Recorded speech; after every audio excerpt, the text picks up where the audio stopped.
Hey guys, tonight we begin with a little time travel experiment. Don't worry, you don't have to leave your bed.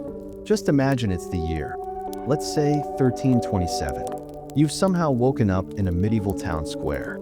You're not a king, not a knight, not even a peasant with any useful trade. You're just you, with your modern stomach, your modern allergies, your modern obsession with brushing your teeth. Spoiler alert, you wouldn't last long. Probably not even until breakfast.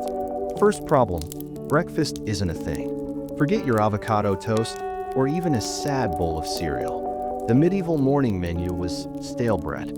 Maybe cheese if you were fancy. Beer if you were really fancy, because water wasn't always safe and people basically ran on weak ale.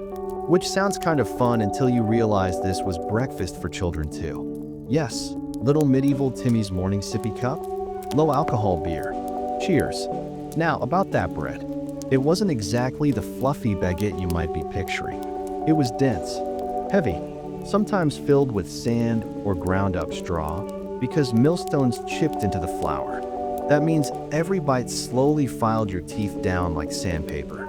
Medieval dentistry was basically, well, we could yank it out with pliers, or you could just pray harder.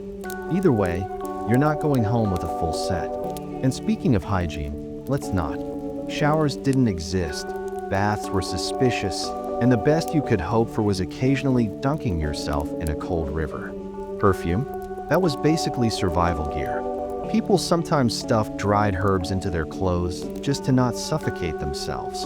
Imagine every street smelling like a mix of livestock, beer breath, and whatever disease was currently fashionable. Romantic, right? And no, you couldn't just escape into your cozy medieval home, because chances are you'd be sharing that home with your extended family, a few chickens, and probably a pig or two.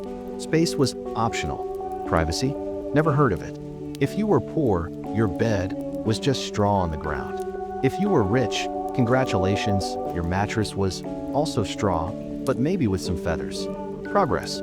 Of course, if you were rich, you had a whole other problem: politics. Being noble wasn't so much glamorous as it was a constant exercise in not being poisoned by your cousins. Marriages were arranged like business contracts. Your main job was to have kids, preferably boys, and then hope none of them stabbed each other. So yes, you might eat better bread, but you'd also have an uncle plotting your downfall before lunch. And while we're floating through this cozy nightmare, let's not forget disease. A simple cold could turn fatal. Half of Europe basically lived with worms in their intestines. And when the Black Death rolled through in the mid-1300s, well, let's just say, medieval times became even shorter for a lot of people. But maybe you're thinking, okay, but the royals had it good, right? Well, kind of. They had castles, they had banquets, they had more straw mattresses than you. But honestly, they were still walking genetic experiments thanks to all the inbreeding, which means their glamorous portraits usually lied.